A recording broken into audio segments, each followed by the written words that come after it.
Honest J. Nowak. Oh yeah.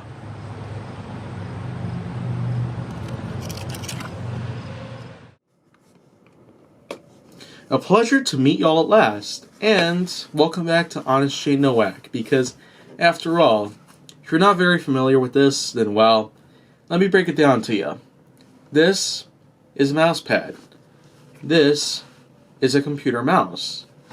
And the way I see mouse pads here in today's time, depending on what kind of mouse pad you get, I do happen to have a lot of great uses for everyday life with my YouTube channel or with other kinds of work that I have to use my laptop for. I don't technically prefer the kind of integrated mouse that's on the laptop itself. I happen to just use a mouse itself, an actual mouse, one that's wireless preferably, but when it comes to putting the mouse on something, it can kind of get damaged here. You probably don't know that there are some scuff marks and the like that are present on there, as well as some signs of wear and tear, including some, well, gunk that's on the side. But of course, this thing right here, it may just be a large chameleon walking on a stick, but what it's supposed to be is that it's just a mouse pad with a large gripper bottom, mostly constructed from a small layer of foam and neoprene, as well as a rubbery bottom to prevent slipping. But there's also an integrated wrist pad on here made from a squishy gel. And it's very convenient, especially if you happen to use your mouse for a long period of time.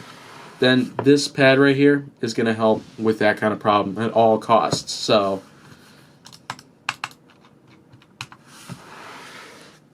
that's pretty much just all you need to know about the mouse pad itself. But in all honesty, I do see some cheaper constructed pads out there in use. And the mouses that we happen to use on any kind of mouse pad of that sort. And I did just notice that there is some more signs of damage, like some scratches and the like at the bottom here where the lid is for the battery compartment. And of course, some other things could actually happen to it. If you're not very familiar with the computer mouse back then, where it ended up using a steel ball, that was kind of a nuisance. But then a rubber ball came by to help the cursor move about. Now this does have a cursor with a laser on it, so the laser scans for movement and it moves the cursor about. But of course, talking about the mouse pad itself, it happens to get a much more cleaner, more accurate, and more fluid movement of the cursor itself on the screen. It's simply because of how smooth it feels and because of how soft it tends to be. The laser itself happens to get a much more accurate movement and scanning of the environment around it, just to get a much more cleaner movement of the cursor that runs about.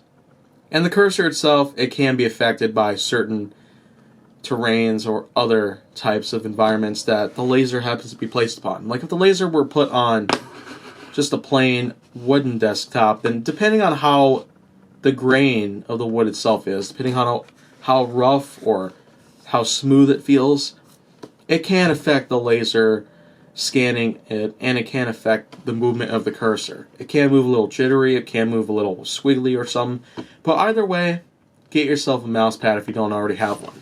It will really work, and it'll really help you out, especially when it comes to using your everyday tasks on a laptop or other kind of computer that you use, even one with a monitor, which I also have an episode about, but I had that uploaded some time ago. But of course, going forward, there are a lot of other things I'd want to go ahead and talk about here. So if you want to see more, go down on my channel. Make sure that you like, subscribe, comment, follow me on social media, and stay on the Hollywood side.